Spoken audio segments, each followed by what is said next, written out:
If you're the CEO, I'll leave and take the employees with me. This company is finished.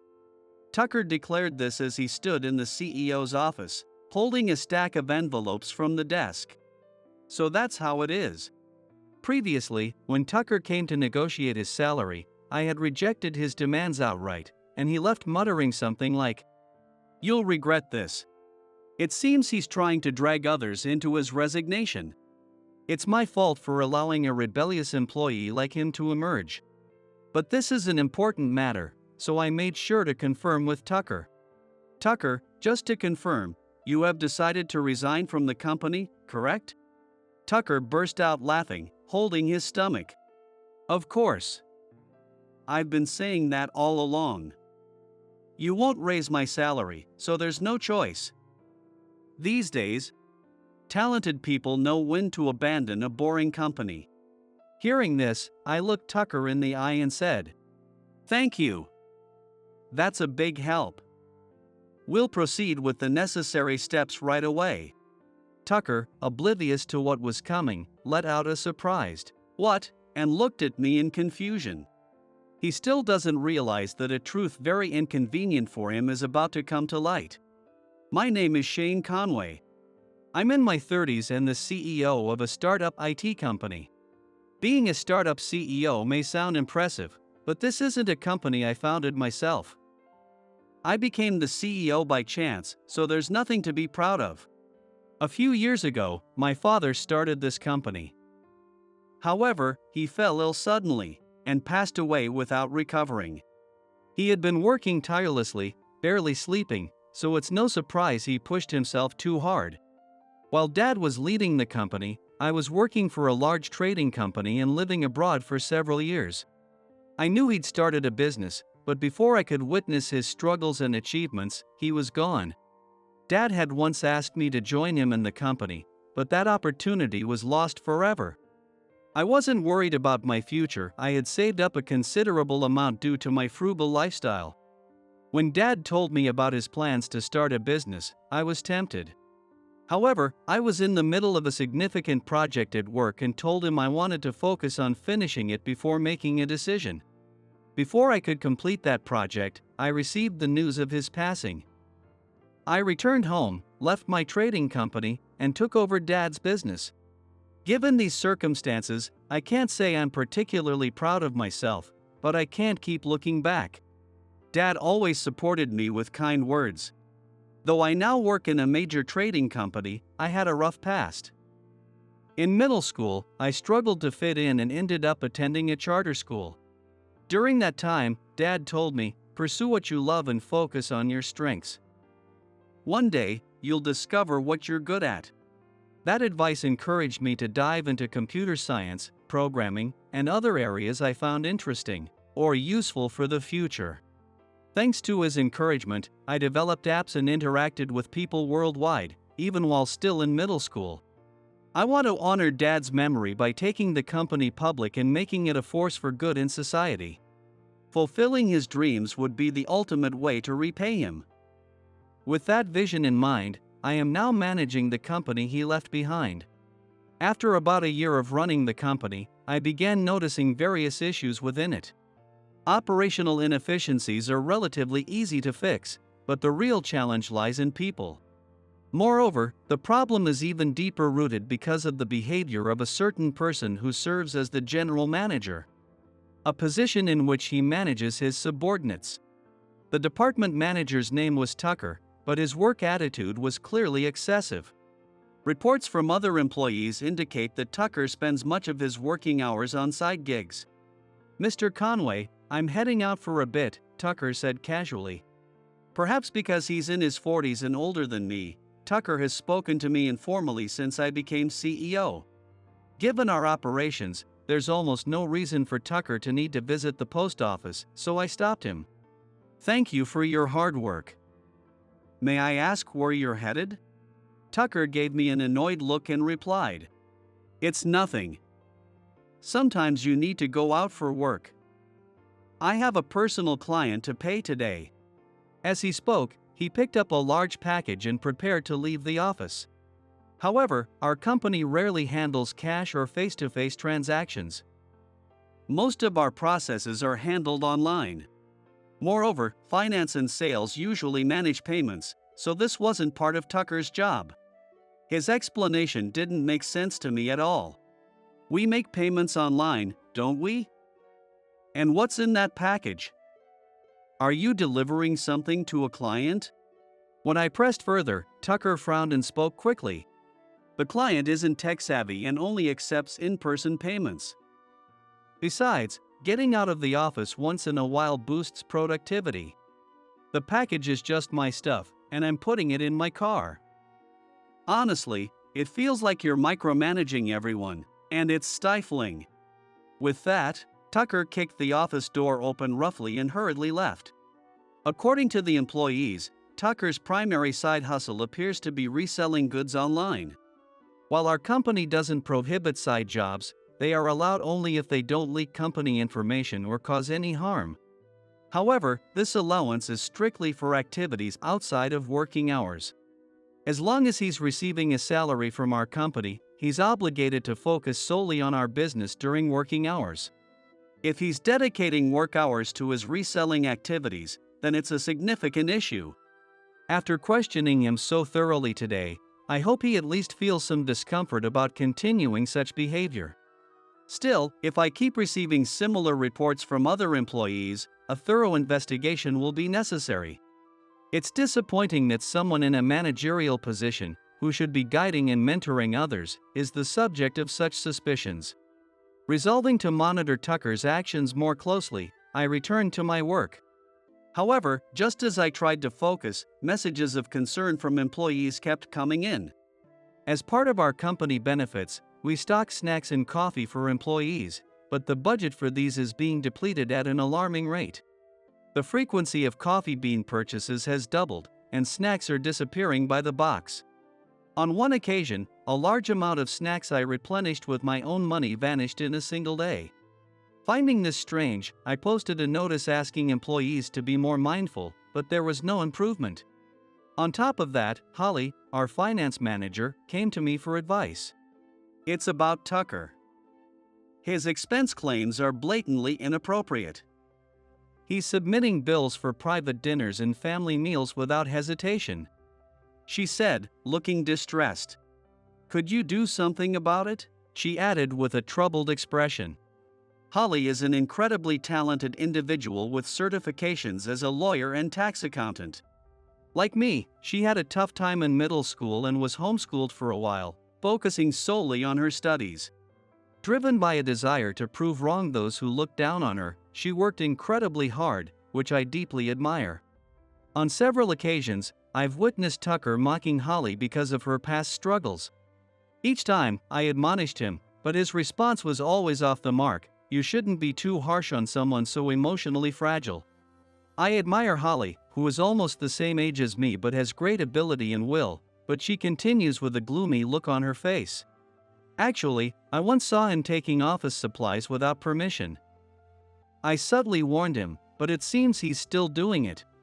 Since Tucker is older and often acts condescendingly, Holly probably finds it difficult to confront him directly. As we were discussing this in the break room, Luke walked in to make some coffee. Luke, who's also around my age, is a key contributor to the company with his expertise in marketing and sales. Thanks to his experience running his own business in the past. Although his own company failed, he's used those lessons to offer invaluable suggestions to our organization. Having been with the company since my father founded it, Luke knows the company inside out. It's no exaggeration to say that the company functions smoothly, even with me suddenly stepping in as CEO, because of people like Luke. Holly and Luke are incredible assets to the company. Overhearing our conversation, Luke joined in. Holly, I think you should let Shane know about the other issue as well. It's not good to handle this alone, it's a problem for the organization as a whole, he said. Holly hesitated but eventually started speaking, her eyes welling up with tears. Lately, Tucker has been persistently inviting her to dinners that involve drinking. At first, she complied, but his intentions became increasingly obvious and uncomfortable. Tucker has a family, And above all, Holly feels genuinely afraid. Despite her expertise in legal matters, it's hard for her to act decisively when she's directly involved. Holly also loves this company and doesn't want to leave or feel unwelcome here. Knowing how much she cares about the company, I felt even more determined to ensure she didn't endure any further discomfort. Luke seemed to share my sentiments, and in an unusually firm tone, he said, "If this is true, Holly shouldn't have to keep suffering. This is a serious issue, and we need to take immediate action." I nodded in agreement. "We'll prepare to set up an investigative committee. Please keep me informed of anything else that comes up." As we were discussing this, Tucker suddenly appeared in the break room. "How can you guys just stand around chatting in such a small space? I need to make coffee, so move out of the way, will you?" He gestured dismissively at me with his hand, clearly annoyed. Though irritated, I stepped aside to let him pass. From his attitude, it seemed he hadn't overheard our conversation. After making his coffee, Tucker grabbed a handful of snacks from the overflowing snack box and said, later, as he walked out. At that moment, Luke called out to Tucker, "Tucker, are you really eating all those snacks by yourself? If you take that much, no one else will get any. Oh, by the way, I love those snacks." Luke spoke in a light-hearted, playful tone, so Tucker didn't seem offended and even smiled. Luke's ability to communicate without creating tension, combined with his strong work ethic, is a testament to why he excels in sales. "Oh, I didn't know you liked these. Next time, I'll bring some in for you." "Look forward to it," Tucker replied. However, despite his words, Tucker left with a large pile of snacks in hand. Holly watched him leave and let out a sigh. Tucker being generous enough to bring snacks? That'll never happen. Witnessing these dynamics in the office left me feeling heavy-hearted. As the CEO, it's my responsibility to create an environment where employees can work comfortably. With that thought in mind, I left the break room, mentally planning my next steps. The next day, more trouble landed on my plate. As soon as I arrived at the office, Tucker stormed into the CEO's office. "Since you became CEO, my salary hasn't increased at all. Care to explain why that is? Over the past year, I've gotten a clearer view of the company's operations. But one thing is certain, Tucker's performance has been far from exceptional. Not to mention, he's currently facing allegations of inappropriate expense claims, misappropriation of company property, working on side hustles during company hours, and harassment complaints from employees. He seems unaware of all this and clearly lacks the ability to objectively evaluate his own work performance. It's troubling to have an employee who demands a raise while doing so little." Of course, I couldn't say any of this outright, so I carefully chose my words to help him understand. I fully understand the importance of increasing employee satisfaction and retaining talented individuals to grow the company. I'm still assessing things as I settle into this role, but I assure you I'm committed to investing in personnel. Keep up the good work, I'm counting on you. Although I wanted to confront him with the reality, it wasn't the right time. Much still needed to be prepared. However, Tucker didn't like my response and became even more agitated. "If talent is so important, you should raise salaries now. Otherwise, people like me, top talent, will leave. It's a competitive job market these days, you know." He was clearly trying to intimidate me, but it only left me feeling disgusted. His threats didn't faze me. I carefully hid my emotions and replied with a smile. "I understand your point. However, if the company doesn't remain sustainable, it's all for nothing. We're finally gaining traction. And anyone can see that increasing labor costs significantly right now isn't a wise move." Hearing this, Tucker slammed his hand on my desk and gave me an unsettling grin. "Fine, that's your answer, then? Don't come crying to me later." With those words, he turned his back and left the office without so much as a goodbye, slamming the door behind him. Later that evening, I returned from an outing to find a stack of envelopes on my desk. Curious, I picked them up and discovered that each one was labeled resignation letter. There were about 30 envelopes in total. It's unheard of for so many employees to submit their resignations at once. When I looked up, Tucker was standing in the doorway, having entered my office without me noticing. Grinning, he declared, "If you stay on as CEO, I'll take the employees with me. This company is done for." So that's his plan. All those times he muttered, "You'll regret this," he was planning to resign and drag others down with him. It's my responsibility as CEO to prevent such rebellion, but it's still disappointing. Still, I made sure to confirm an important point with Tucker. "Tucker, just to confirm, are you saying you're resigning from the company?" Tucker burst into laughter, holding his stomach. "Of course I am. How many times do I have to say it? You didn't give me a raise, so I have no choice.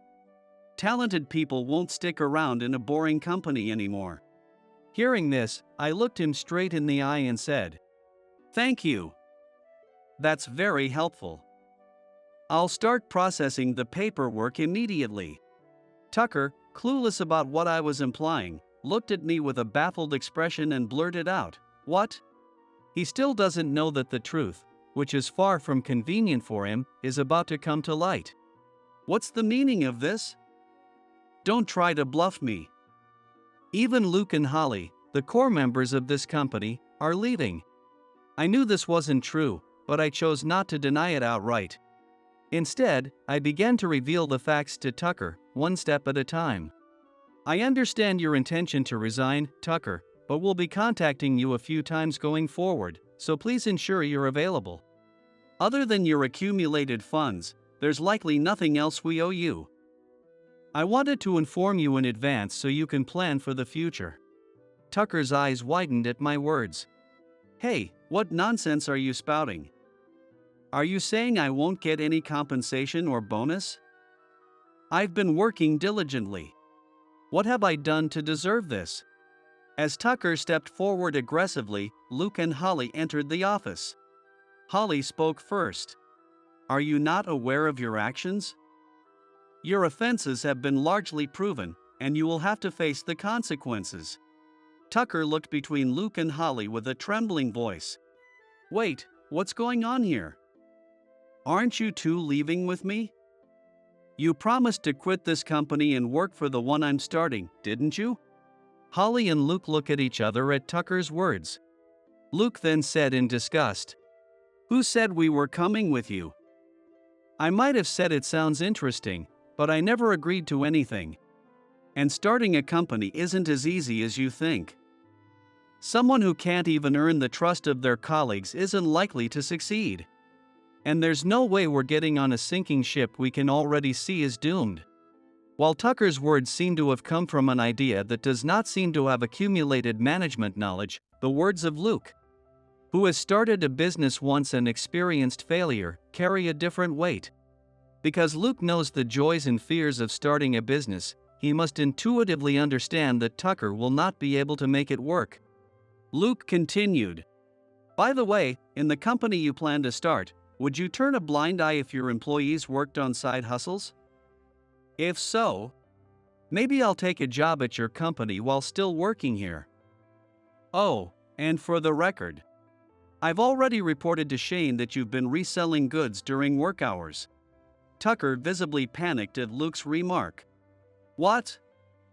How do you? No, you must be mistaken. I've never done any side hustles." Desperate to deny it, Tucker tried to deflect, but Luke pressed on relentlessly. "Then why do you, someone with no need to leave the office, frequently go out during work hours? You claimed it was for a transaction with someone unfamiliar with the internet, but there's no record of such transactions anywhere in our systems. Out of curiosity, I once followed you to see for myself."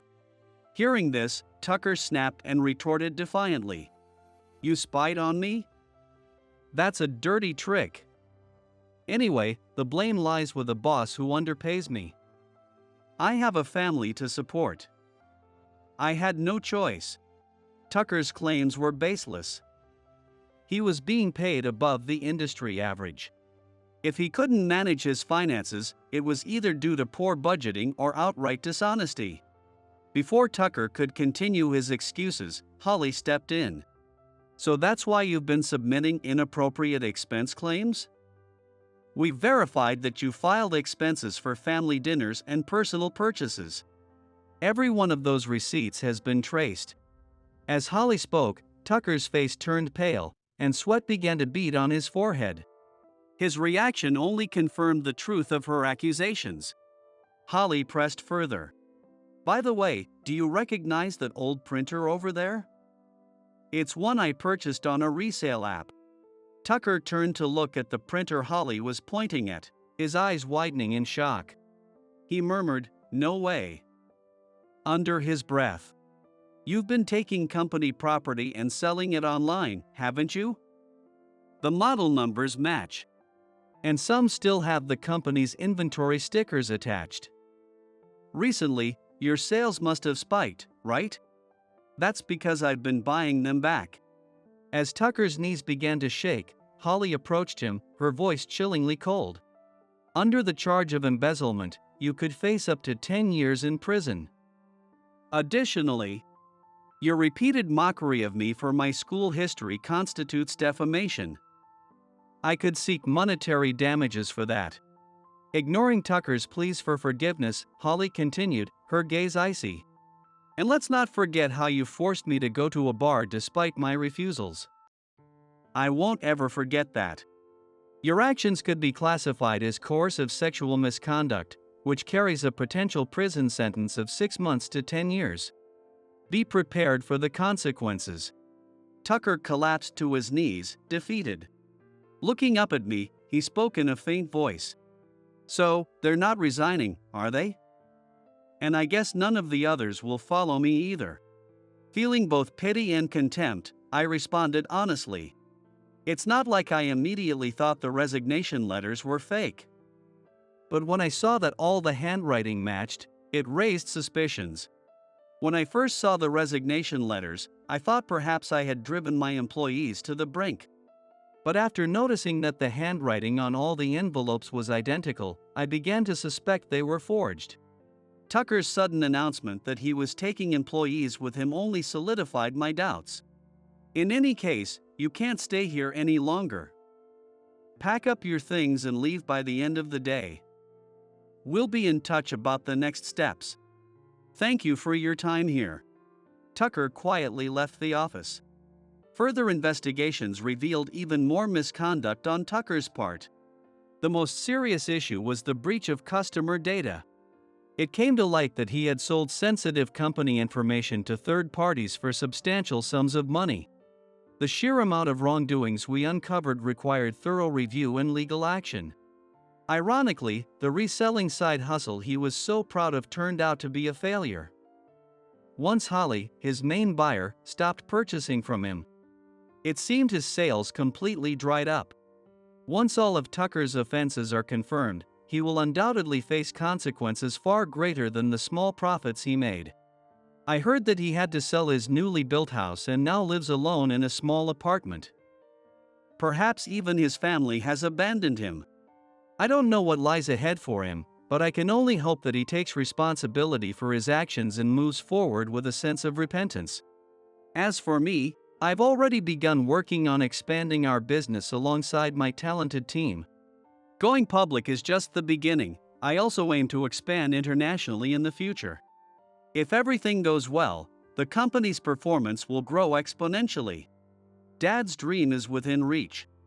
Sometimes, I feel anxious about whether everything will truly work out, but in those moments, I picture Dad's face and shake off the doubt. I'm determined to succeed. As I looked up at the sky, I felt as though Dad was smiling and nodding in approval.